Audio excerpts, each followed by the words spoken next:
नमस्कार, भारत टीवी में आप सभी का स्वागत है। मैं हूं कविता उपाध्याय। हम आज विश्वास नगर वार्ड में खड़े हैं और यहां पर जो पूर्व निगम पार्षद रहे हैं कांग्रेस से रत्न सिंह पवार जी हमारे साथ में हैं। साथ ही साथ योगेश पवार जी जो कि इनके सुपुत्र भी हैं, साथ ही साथ सचिव हैं दिल्ली प्रदेश युवा कांग्रेस के, यूथ कांग्रेस के। बात करते हैं निगम चुनाव की। 2022 दूर नहीं है, उपचुनाव का रिजल्ट हाल ही में आया और कांग्रेस ने बहुत शानदार प्रदर्शन किया। इसी विषय पर जानते हैं पवार जी से। सर, क्या कहेंगे? एक सीट आप बड़े प्रचंड रूप से लेकर के आए। देखिए, कांग्रेस ने दिल्ली को सजाया है, संवारा है। जो काम दिल्ली में कांग्रेस ने किया उसकी रिपेयर तक बीजेपी और आम आदमी नहीं कर पाई जी। चाहे वो सड़कें हैं, चाहे वो लाइटें हैं, चाहे वो दूसरे साधन हैं, फ्लाईओवर हैं। जितना काम दिल्ली की सरकार ने कांग्रेस समय में किया उसके बाद कोई काम देखने को मिल नहीं रहा। लेकिन एक बात ये ठीक है कि लोग अब काम को कम देख रहे हैं और झूठ और अफवाहों में लोग ज़्यादा आ रहे हैं जी। और कुछ फ्री का लोगों को चाहिए तो वो फ्री का लालच, जैसे बच्चे को टॉफ़ी दे दी और उसको अपनी तरफ कर लिए। तो इस तरह की जो राजनीति हो रही है ये ज़्यादा लंबे समय नहीं चलती। यानी दिल्ली का भविष्य खराब हो रहा है। हाँ बिल्कुल, दिल्ली का भविष्य खराब हो रहा है। मैं कह रहा हूँ कि ये ज़्यादा दिन चलने वाला नहीं होता है। कांग्रेस 70 सालों में राज किया, भाजपा को कोई पूछता नहीं था और भाजपा ने राम भगवान को अपना तीरबान बनाकर लोगों को गुमराह किया और राम मंदिर बनाएंगे, लाठी गोली खाएंगे। 25 साल हो गए राम मंदिर को, और अगर आज राम मंदिर शुरू हुआ है तो सुप्रीम कोर्ट के फैसले से हुआ है, भाजपा के उससे नहीं हुआ है। और अगर राम मंदिर आज बन रहा है तो भाजपा के पैसे से नहीं बन रहा, सारा सरकारी फंड उसमें लग रहा है। जी जी। आज भी पैसा वसूल रहे हैं, जो पहले पैसा वसूला था उसका कोई हिसाब नहीं जी। ये जिक्र मैंने इसलिए किया है कि लोगों को गुमराह करने की राजनीति चल गई है। जी। और आज भी राम कलकत्ता में राम के नारे लगा रही स्मृति ईरानी। महंगाई को भूल गई वो जी। उस सिलेंडर को लेके बैठ जाती थी। आज सिलेंडर कितना महंगा है, डीजल का क्या हाल है, पेट्रोल का क्या हाल है, आम महंगाई के सब्जी का क्या हाल है। लोग प्याज के लिए कहते थे, काटते थे जब आंसू आते थे, लेकिन आज प्याज की कीमत देते हुए आंसू आते, सब्जी लेते हुए आंसू आते हैं जी। तो ये सब जो हो रहा है ये कोई देश का विकास नहीं हो रहा, कोई देश को ऊंचाई की तरफ नहीं ले जा रहे। अच्छे दिन तो लाए हैं लेकिन मोदी जी। नहीं, अच्छे दिन कहाँ से लाए, कोई अच्छे दिन न लाए। मोदी जी तो कह रहे थे कि हर देश के व्यक्ति के खाते में 15-15 लाख रुपए डालेंगे। 6 साल से लोग इंतजार देख रहे हैं, 1500 भी नहीं आए, 15 रुपये भी किसी के खाते में नहीं आए। तो इनका काम तो झूठ बोलना है, लोगों को बहकाने का है, लेकिन उसका भी एक समय रहेगा जी। वो भी पब्लिक अपने आप तय कर लेगी। जब कुछ होगा नहीं तो अपने आप उनकी समझ में आ जाता है। मिसाल के तौर पे मैं बताना चाहता हूँ आपको, जहाँ हम खड़े हैं ये एरिया 28-29 ब्लॉक कहलाता है जी। और ये अनऑथराइज था। और एक आगे न्यू विश्वास नगर, वो भी अनऑथराइज एरिया कहलाता था।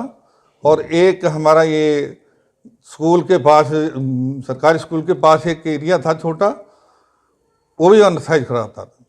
हम लोगों ने लग के इसको ऑथराइज करा दिया और ऑथराइज कराने से पहले सड़क, पानी, बिजली, सीवर, सारी चीज़ हमने डाल दी, सड़क बना दी एकदम सारे इस एरिए में 28-29 ब्लॉक में और न्यू विश्वास नगर में और ये हरीश की कॉलोनी में सारा हमने सड़कें बनाई। पवार जी, आपका कहना है कि विश्वास नगर में जो विकास किया वो कांग्रेस ने किया है? बिल्कुल, विश्वास नगर में क्या कांग्रेस की, तो ये मैं आपको बता रहा हूँ, पूरी दिल्ली को जो सजाया है वो शीला दीक्षित की सरकार ने सजाया। यानी मेरी दिल्ली मैं ही सवारूं। हाँ, मेरी दिल्ली मैं ही सवारूं, बिल्कुल वो शीला दीक्षित जी ने करके दिखाया और उन्हीं के बताए रास्ते पर हम लोग भी चले। उनका इतना कंट्रोल भी था और उनके समय में जो बुजुर्गों को, विधवाओं को जो पेंशन मिलती थी वो उनका किसी महीने में उनकी पेंशन नहीं रुकी जी।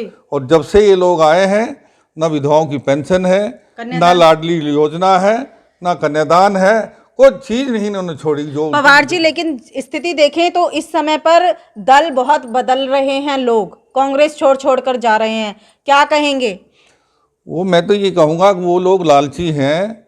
उनको जहाँ दिखाई देता कि हाँ लड्डू खाने को मिलेगा उधर चल देते, तो वो उनको कांग्रेस ही नहीं कहा जा सकता। जी। उनको आपने सही शब्द इस्तेमाल किया, दल बदलू हैं, वो अपना मौका देखा उधर निकल लिए, मौका देखा इधर निकल लिए। जी।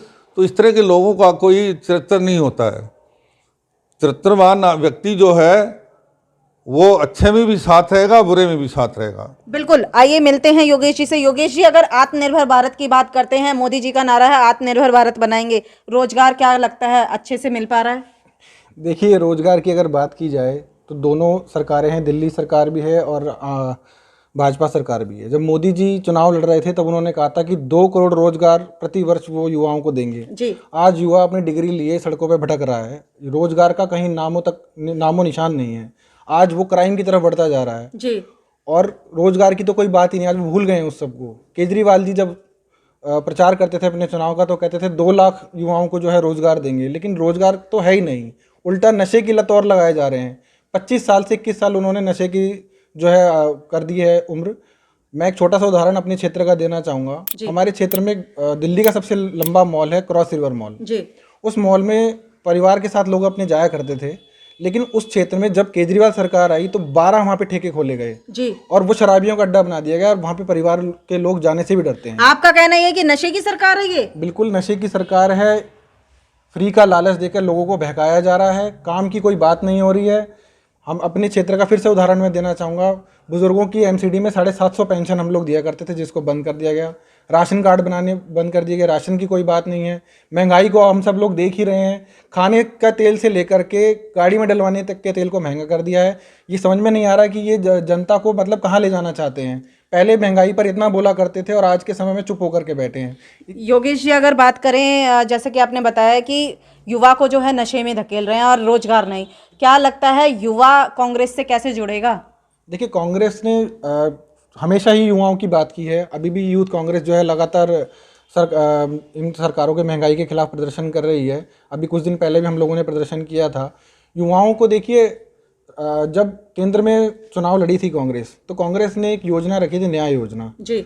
और साथ में ये भी उन्होंने रखा था कि कोई भी व्यक्ति अगर कोई काम करना चाहता है तो अपना काम खोल सकता है, उसे 3 साल तक कोई लाइसेंस लेने की ज़रूरत नहीं है। जी। और 3 साल में अगर उसका काम चलता है तो वो उसको रजिस्टर कराए। ये बहुत बड़ी योजना थी जिसको शायद लोगों नहीं समझ पाए या इनके झूठ के आगे वो थोड़ी छोटी पड़ गई, लेकिन वो बहुत अच्छी योजना थी जो राहुल गांधी जी देने जा रहे थे कि कोई भी व्यक्ति अपना काम करे। युवाओं के लिए बहुत अच्छा मौका था, व्यापारियों के लिए बड़ा अच्छा मौका था, किसानों के लिए उन्होंने कहा था कि कर्ज माफ़ कर दिया जाएगा, लेकिन ये सब बातें शायद इनके इतने बड़े बड़े वादों और झूठों के सामने छोटी पड़ गई। तो आगे भी हमारा यही कहना है कि अगर कांग्रेस सरकार आती है तो युवाओं की तो प्राथमिकता है ही है, युवाओं को रोजगार जरूर देगी।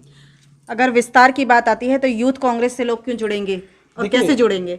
देखिए, यूथ कांग्रेस के जो लोग हैं, जैसे अलग अलग हमारी टीमें हैं। अभी हमारे यूथ कांग्रेस के चुनाव होने हैं, 10 तारीख को हमारे नॉमिनेशन हुए हैं, मेंबरशिप हम लोग स्टार्ट कर रहे हैं। देखिए, हम अगर अपने क्षेत्र की मैं बात करूं, 15 साल यहाँ से नसीब सिंह जी विधायक रहे हैं, 10 साल हमारे पिताजी भी रहे हैं। हम लोगों ने लोगों के काम किए हैं।